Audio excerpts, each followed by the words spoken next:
আমার কিছু স্বর্ণের গহনা আছে কিন্তু আমার কোনো উপার্জন নাই, সেক্ষেত্রে আমার গহনার জাকাত কিভাবে দেবো? বর্তমানে স্বর্ণের জাকাতের নিয়ম কি? 7.5 ভরি থাকলে দিতে হবে, নাকি বর্তমান স্বর্ণের দাম বৃদ্ধির কারণে নিয়মের তারতম্য আছে? বিস্তারিত জানতে চাই। নিয়মের কোনো তারতম্য নাই। 7.5 ভরি হলে আপনার পুরোটার জাকাত দিতে হবে, 7.5 ভরি বেশি থাকলে পুরোটার জাকাত দিতে হবে। 7.5 ভরির অতিরিক্তটার জাকাত শুধু না, সবটুকুর জাকাত আপনাকে দিতে হবে, বিক্রয় মূল্য ধরে 2.5% হারে। এখন প্রশ্ন হলো, কোনো মা বোন প্রশ্ন করতে পারেন, আমার ভাই গহনা আছে, স্বর্ণ আছে, কিন্তু আমার আসলে জাকাত দেওয়ার মতো টাকা নাই, আমি কোথেকে দেবো? এটার উত্তর হলো, আপনি প্রয়োজনের স্বর্ণের কোনো একটা অংশ বিক্রি করে দিবেন। আপনার এই স্বর্ণ, এটাকে যদি রিপেয়ার করা লাগে, ক্লিন করা লাগে, অনেকদিন পর স্বর্ণ অনেক সময় দেখা যায় একটা ওয়াশ করার লাগে, তো এই যে এটার প্রসেসগুলো করতে হয়। আপনি যদি বলেন, ভাই আমার স্বর্ণ আছে, গহনা আছে, ময়লা হয়ে গেছে, ওয়াশ না করার কারণে এগুলো ব্যবহার করা যাচ্ছে না, পুরান পুরান দেখা যায়, ময়লা দেখা যায়, এদিকে আমার ওয়াশ করার মতো টাকা নাই আমার কাছে, তাহলে আমি কি করবো? এটা যদি আপনি কোনো স্বর্ণকারের কাছে যে প্রশ্ন করেন, ও ভাই স্বর্ণকার, আমার স্বর্ণ আছে, আমার স্বর্ণ ময়লাও হয়ে গেছে, ওয়াশ করা দরকার, আমি বুঝতেছি, কিন্তু আমার কাছে টাকা নাই ভাই, এখন আমি কি করতে পারি? স্বর্ণকার কি বলবে আপনাকে? বলবে আপনি এমন করবেন অটোমেটিক ওয়াশ হয়ে যাবে, এরকম। স্বর্ণকার বলবে, ভাই আপনি প্রত্যেকে টাকা জোগাড় করবেন, আপনি জানেন স্বর্ণ যেহেতু আপনার ওয়াশ করতে হবে, সেটা আপনি বুঝছেন যখন, তো ওয়াশ আপনাকে করতেই হবে, প্রয়োজনে স্বর্ণ কিছু অংশ বিক্রি করে করবেন, আর নাহলে অন্যভাবে টাকা জোগাড় করবে। জাকাতটা হলো ওয়াশ করা যতটা প্রয়োজন, জাকাতটা ওয়াশের কাজ করে। জাকাত শব্দ অর্থ পবিত্র করা, সম্পদটাকে পরিচ্ছন্ন করে। পানি যেরকম ওয়াশ করে পরিষ্কার করে, জাকাত এরকম সম্পদকে পরিচ্ছন্ন করে। তো এই পরিচ্ছন্ন করার প্রয়োজনে আপনি কি স্বর্ণ একটু বিক্রি করে করবেন, নাকি স্বামীর কাছ থেকে বিভিন্নভাবে আদায় করে নেবেন জাকাতের টাকাটা, নাকি আপনি কোনোভাবে অনলাইন অফলাইন বিজনেস করে উপার্জন করে নেবেন, নাকি মহরের টাকা আদায় করে সেটা দিয়ে করবেন, আপনার বা। কিন্তু অপশন বহু আছে। হ্যাঁ, যদি আপনার কাছে কোনো অপশন না থাকতো, তাহলে শরীয়ত আপনাকে বাধ্য করতো না, কারণ আল্লাহ বলেছেন লা ইউকাল্লিফুল্লাহু নাফসান ইল্লা উসআহা। আল্লাহ সাধ্যের বাইরে কিছু চাপিয়ে দেন না। এখন অল্প একটু বিক্রি করে তো আপনি করতে পারেন, হয়তো আছে, নাই সেটা বলবো তো ভুল হবে। তো এই জন্য কেন শরীয়ত আসলে জাকাতের বিধান নেই? শরীয়ত চায় আমাদের সম্পদগুলো রুলিং থাকুক, তাতে আমাদের আর্থিক যে অর্থনীতির চাকা, সেটা সচল থাকবে, আমরা আমাদের আমাদের অর্থনৈতিক অনটন দূর হবে, কোনো সম্পদ অলট যেন প্রয়োগ না থাকে।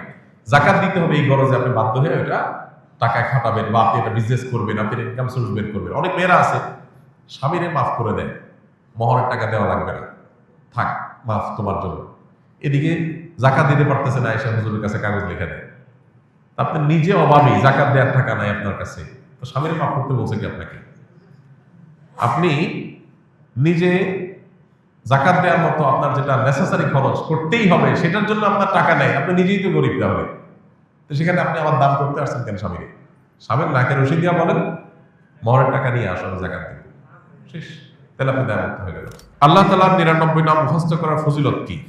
আল্লাহ রাব্বুল আলামিনের 99 নাম, এ সম্পর্কে হাদিসে আসছে, নবী সাল্লাল্লাহু আলাইহি ওয়াসাল্লাম বলেছেন, ইন্না লিল্লাহি 99 ইসমা, যে ব্যক্তি আল্লাহ তাআলার 99টি নাম আছে, যে ব্যক্তি এগুলোকে হেফাজত করবে, সংরক্ষণ করবে, মুখস্থ করবে, এই ব্যক্তি জান্নাতে প্রবেশ করবে। এখানে মুখস্থ করা বলতে নামগুলো মুখস্থ করা, সেগুলোর অর্থ বোঝা, সেগুলোর প্রতি বিশ্বাস করা। আল্লাহ তাআলার গুণবাচক নাম আলিম, আল্লাহ সবকিছু জানেন, অতএব এটা আমি বিশ্বাস করবো যে আল্লাহর কাছে অজানা কিছু নেই। আল্লাহ তাআলার গুণবাচক নামের মধ্যে একটা আছে কাদির, আল্লাহ সবকিছু করতে সক্ষম, আল্লাহর কাছে অপারগতা বলতে কিছু নেই। আল্লাহ তাআলা বাসীর, তিনি সবকিছু দেখেন, সর্বদ্রষ্টা, অতএব তার কাছে লুকাবার কোনো সুযোগ নেই। এভাবে আল্লাহ 99 নামের প্রত্যেকটার অর্থ বুঝে বুঝে আপনি সেটা অন্তরে বিশ্বাস করলেন, এটাই হলো প্রকৃত অর্থে সংরক্ষণ। এইভাবে আপনি যদি সংরক্ষণ করেন, ইনশাআল্লাহ এটা জান্নাতে যাওয়ার কারণ হবে। আমাদের দেশে অনেক আল্লাহ 99 নাম, এটা অমুক নাম এতবার জপলে এই কাজ লাভ হয়, অমুক নামটা এতবার বললে বা জিকির করলে এই মনের মাকসাদটা, উদ্দেশ্যটা হাসিল হয়, এই জাতীয় নানা রকমের কথা আমাদের সমাজে প্রচলিত আছে। এগুলো তাজরিবা দ্বারায়, অভিজ্ঞতা দ্বারায় কোনো আলেম, কোনো দিনদার মানুষ এর উপকারিতা পেতে পারে, কিন্তু কোরআন হাদিসে কোথাও আল্লাহর কোন গুণবাচক নাম নির্দিষ্ট সংখ্যক বার জপার কোন নির্দেশ আমাদেরকে দেওয়া হয়নি। তাহলে কিসের নির্দেশ দেওয়া হয়েছে? আল্লাহর গুণবাচক নামগুলোর অর্থ বুঝে সেটার প্রতি বিশ্বাস মনে প্রাণে স্থাপন করা।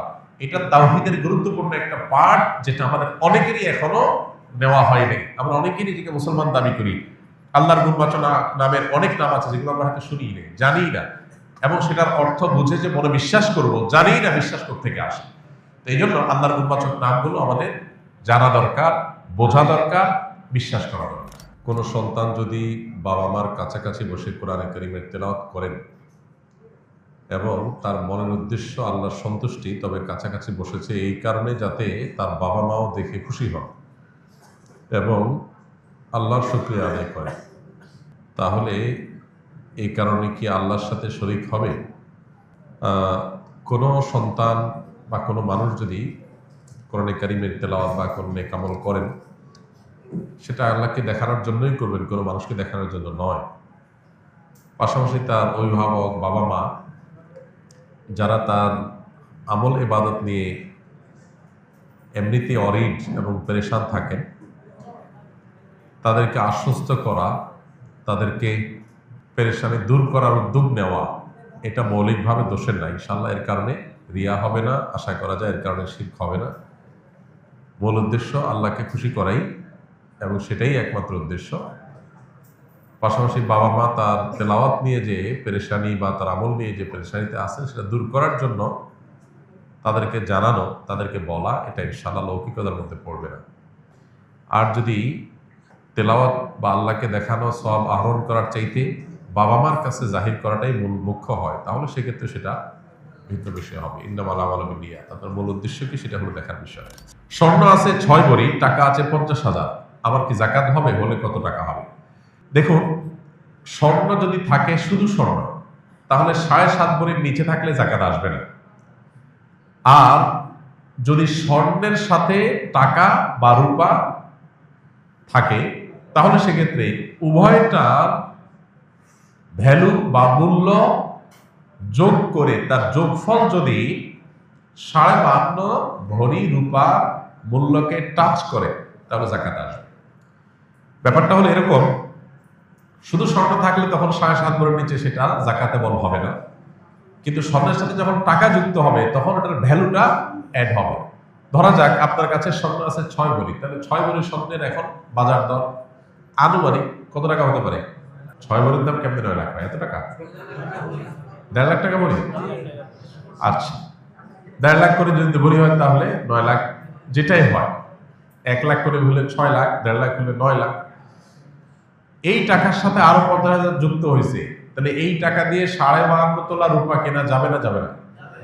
কারণ 52.5 তোলার দাম হলো, রূপার দাম হলো 80 থেকে 85,000 টাকা প্লাস মাইনাস। 52.5 তোলা রূপার দাম হলো 80 থেকে 85,000 টাকা প্লাস মাইনাস এখনকার বাজার দর অনুযায়ী। তাহলে 9 লাখ তো এখানেই আছে, সাথে আরো 50, তাহলে হয়ে আরো ওভার আছে, তাহলে পুরাটার যাকাত দিতে হবে। এখন যদি বলেন না আমি শুধু 6 ভরি আছে, আপনার 7.5 ভরি নাই, তাহলে 50,000 যেটা আছে এটা খরচ করে ফেলতে হবে, দান করে ফেলতে হবে। এটা যাকাত দেওয়ার মতো যদি না থাকে, তাহলে শুধু স্বর্ণ যদি থাকে 6 ভরির উপরে যাকাত আসবে। আস-সুন্নাহ ফাউন্ডেশন, উম্মার স্বার্থে সুন্নাহর সাথে।